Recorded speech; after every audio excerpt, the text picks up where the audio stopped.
On s'est déjà demandé comment une seule et même intelligence artificielle peut être à la fois un poète complètement déjanté et, la minute d'après, un comptable ultra rigoureux. Eh bien, la réponse se cache dans un tout petit réglage.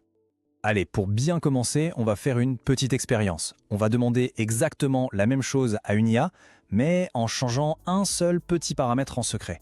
Et vous allez voir, les résultats sont assez bluffants. Alors regardez ça, à gauche, on a une réponse digne d'une page de dictionnaire. C'est factuel, c'est précis, mais franchement, il n'y a pas beaucoup de vie là-dedans. Et à droite, là, c'est une explosion de créativité, c'est de la poésie pure, presque surréaliste. C'est la même IA, hein, le même cerveau, mais deux personnalités radicalement différentes. Alors la question c'est comment est-ce possible? Et surtout comment est-ce qu'on peut arriver à maîtriser ce côté un peu Dr Jekyll et Mr Hyde de la créativité numérique?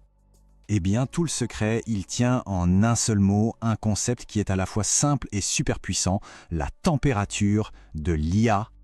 Imaginez une sorte de potentiomètre, un curseur. D'un côté, on a le mode robot factuel, et de l'autre, le mode artiste débridé. Voilà, la température, c'est exactement ça. C'est ce qui nous permet de régler, en quelque sorte, le grain de folie de l'IA. Ok, mais concrètement, ça veut dire quoi régler la température d'une machine? C'est un peu bizarre comme idée. Allez, on va soulever le capot et regarder ce qui se passe à l'intérieur. Bon, pour parler un peu technique, la température, en fait, elle joue avec les probabilités. Il faut savoir que pour chaque mot qu'elle s'apprête à écrire, l'IA calcule des milliers, voire des dizaines de milliers d'options possibles. Et c'est la température qui va venir influencer la manière dont elle va piocher dans cette immense liste. Pour faire simple, la meilleure façon de se le représenter, c'est de penser à un thermostat, un véritable thermostat créatif. D'accord, un thermostat créatif, l'image est sympa. Mais en pratique, comment ça se traduit? Comment est-ce que ça influence les mots qui finissent par s'afficher sur notre écran? Ce qu'il faut bien comprendre, c'est qu'au fond, une IA, c'est une gigantesque machine à deviner le mot suivant. Si on lui donne le début d'une phrase comme « le chat est assis sur le », eh bien, après avoir digéré des milliards de textes, son choix le plus probable, le plus logique, c'est bien sûr « tapis ». Alors quand on met la température au plus bas, l'IA devient hyper prudente. Elle ne prend absolument aucun risque, elle choisit systématiquement le mot qui a la plus grande probabilité. On pourrait dire qu'elle prend l'autoroute, le chemin le plus direct et le plus prévisible. Et ce graphique, il illustre à la perfection. Regardez cette barre pour le mot tapis. Elle est immense. Elle écrase littéralement toutes les autres options. Les alternatives comme paillasson ou fauteuil sont quasiment ignorées. C'est tapis et rien d'autre. Ou presque. Ok, maintenant on fait l'inverse. On monte le son, on pousse le curseur dans le rouge. Qu'est-ce qui se passe quand on met la température au maximum? Et là, regardez bien comment le paysage des probabilités se transforme complètement. Les choix évidents ne sont plus aussi dominants.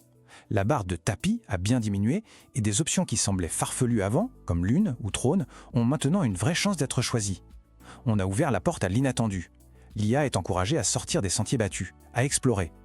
Bon, à cette théorie et de graphique, le mieux c'est encore de voir ça en action, avec une démonstration concrète.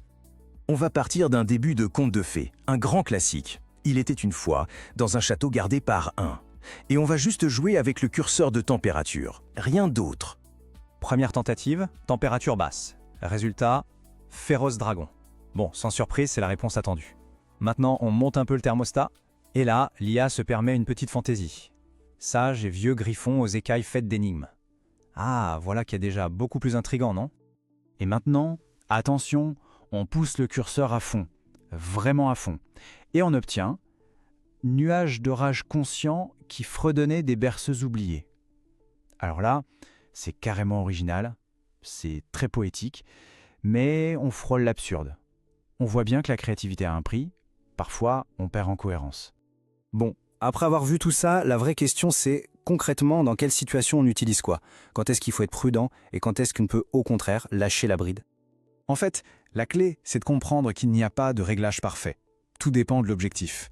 Si on a besoin de précision chirurgicale pour résumer un texte, générer du code ou faire une traduction, là on reste sur une température basse. Par contre, si on cherche de l'inspiration, si on veut faire du brainstorming, de l'écriture créative, explorer des concepts un peu fous, là on n'hésite pas, on monte la température. Finalement, ce paramètre de température, il change complètement notre rôle. On n'est plus simplement quelqu'un qui pose une question à une machine. On devient une sorte de directeur artistique qui choisit à chaque instant entre la rigueur d'un ingénieur et l'audace d'un poète. Et attention, parce que la température, ce n'est que la pointe de l'iceberg. Il existe d'autres réglages, avec des noms un peu barbares comme Top P ou Top K, qui permettent d'affiner encore plus finement le résultat. Apprendre à jouer avec ces curseurs, c'est un peu comme apprendre à sculpter la pensée de l'IA elle-même. Alors on peut se demander quels autres secrets ces outils nous réservent encore.